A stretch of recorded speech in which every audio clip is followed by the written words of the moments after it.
Let's get salty! Everyone, Zeddy here with another Across the Timeways card review, and we have begun. The class reveal starting today is Death Knight Day, and the Fabled Legendary has been revealed, and it's going to be really hard to kill this thing. I'm just going to say that much. We're going to talk about these cards. You want to win these cards? We have a giveaway going on for 2 regular pre-orders and 3 mega bundles. To enter that giveaway, like and comment in the video. Link down description below, the one with that thumbnail over there. Be subscribed to the channel. Every 1,000 subs we get until all the cards are revealed, I will add another mega bundle. So hit that sub button. Make me go broke. And before we get into the legendary, let's talk about one other card that was revealed, the Memoriam Manifest, a new shadow spell for Death Knight.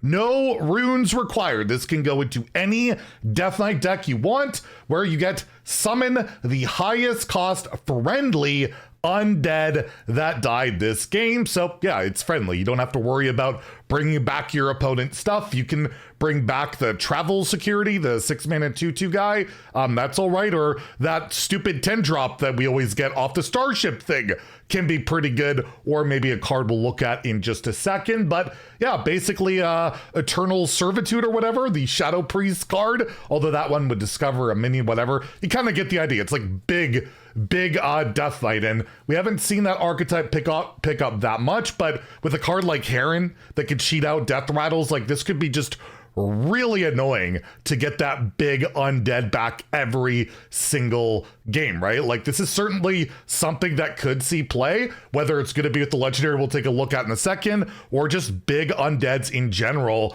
This is something I'm going to give a 3 out of 5. Like these cards historically have seen play, you know, they've been pretty common and across all sorts of different classes. And yeah, the fact that there's no rune required on it makes it even more flexible and easier for Death Knight to utilize. So I'll give it a 3 out of 5 in standard. I guess in wild, you could just bring Reska back guaranteed, like annoyingly. That would be obviously pretty gross and good, or maybe not great because you would just want to bring back a big taunt or something, right? So in wild, there's definitely ramifications for it, but I'm leaning more towards a 2. But yeah, what are we going to try and bring back? What is going on here? Well, we have a hell of a card here. The Fabled Legendary minion for Death Knight. It's an undead, so you could bring it back, although you don't want to bring this back. You'll see what you want to bring back. But you get Talanji of the Graves, a 4-mana 4/5. So it's a Yeti. Again, no runes on this. This can go into any Death Knight deck, and it has Fabled, meaning there's 2 other cards, or is it 3? I think 2 other cards that will automatically be placed in your deck. So again, if you're starting with this card, you'll have 27 of 30 cards filled in your deck, and if you take one of them out, all of them come out. You have to play all 3. Anyways, Fabled Battle Cry. You draw Blumsamdi or resurrect him if he has died. Choose a boon to give him. So, well, let's first look at what, Blumsamdi is. He is, or she, I don't know, 6 mana, 6/6 undead minion, and it has Death Rattle. Summon a random 4-cost minion. This is like what piloted Sky Golem way back in the day. A little bit better health, but obviously not amazing, but you could bring it back or, with your other card there, or the one we looked at earlier.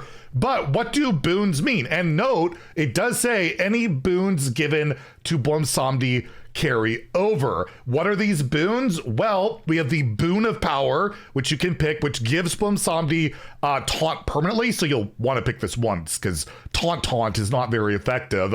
Minion summoned by his Death Rattle cost 2 more. Okay, it's a him. So that you'll get a 4-drop. Your 4-drop will become a 6-drop, right? So that's pretty good for the rest of the game every time he comes back. You can also pick the Boon of Longevity. Give Blumsamdi lifesteal permanently. Minion summoned by his Death Rattle cost 2 more. So this will stack, right? You'll get a 6, an 8, a 10, I guess presumably more on top of that if you keep getting more boons. And then there's the Boon of Speed. Give Blumsamdi Rush permanently, so you can get Rush, Lifesteal, Taunt. Those are the 3 keywords. Minion summoned by his Death Rattle costs 2 more. So every single time you give a boon, you increase the Death Rattle and all that. But we still need a 3rd card, right? There's 3 cards for Fabled. Well, you also get a legendary spell in What Befell Zandalar. This is a 3-mana spell, deal 2 damage to all enemies, so that's Consecration, and you choose a boon to give to Bwonsamdi. So the ones we saw there. So you have ways to give a boon, whether it's play Talanji itself, play that spell, or I guess that's the main ways, unless there's something else added into the game. I doubt it. I think this is it. But you can also like Typal Pupil, the legendary spell. You can maybe get another Talanji through, was it the 2-mana discover a spell or a minion or whatever from your deck, a card, get a copy of it. There's ways to get more of them, right? Or double up a battle cry with the new 7-mana legendary. So there's lots of ways to kind of replicate that. And then yeah, your Talanji ends up being a 6 mana 6/6 Lifesteal Rush, Death Rattle. If you put all 3 boons on it, get a random 10-drop, and you can keep doing that over and over, especially with that Resurrect spell, and that could be a pretty effective, annoying strategy out there. Or, you know, you get even more. It is a death, remember, Bwonsamdi is a Death Rattle minion, so you could just, for instance, play that big 10-drop we talked about and bring this back as a really annoying thing. You could cheat this out with Heron. There's lots of implications for it. The only thing with this card, though, is like, if it's hexed, it's done, right? If this gets transformed, if Bwonsamdi doesn't die, it just won't work. So there is counterplay to this. Silencing won't work because Bwonsamdi will still be counted as dead. It's got to be transformed, or like, you know, that 5-mana new mage spell to switch it with something else, right? There are ways to do that. There are ways to transform minions. There's not a lot in standard. That's why we've seen like starships in particular do really well. But yeah, it's like 3 cards in your deck as a standalone package could be pretty effective. You don't necessarily need to like draw Bwonsamdi itself. You could tutor it with Talanji. It's an interesting one. It's infinite lifesteal rush, all that good stuff, and get a lot of big minions out of it. And be really curious to see how people find a way to abuse this, to keep doing it, because you really want to do it over and over. Everybody loves big preserve. How many Resurrect deck style things have we gotten lately? It's crazy how often that's been used.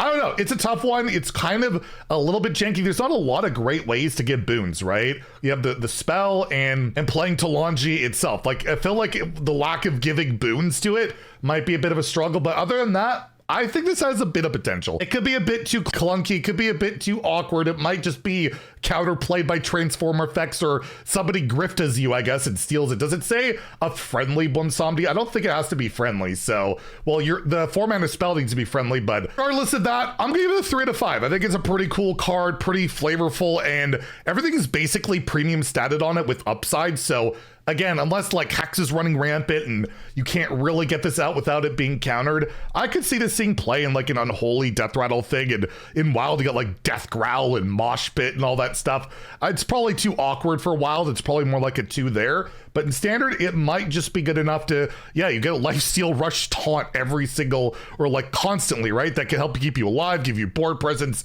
That could be pretty good. So yeah, we'll give it a 3 out of 5 in Standard, a 2 out of 5 in Wild, and hopefully we can draft these in Arena. I don't know if we can get the Fabled cards. They haven't confirmed that yet or not, but it'd be really cool to draft some of these in Arena. Anyways, that's it for now. Only 2 cards, but we had to talk about this one right away. Like, it's too rad. I will have another review in a bit, so stay tuned for that. If you enjoyed the video, please like and subscribe. Have a great day and stay salty, my friends.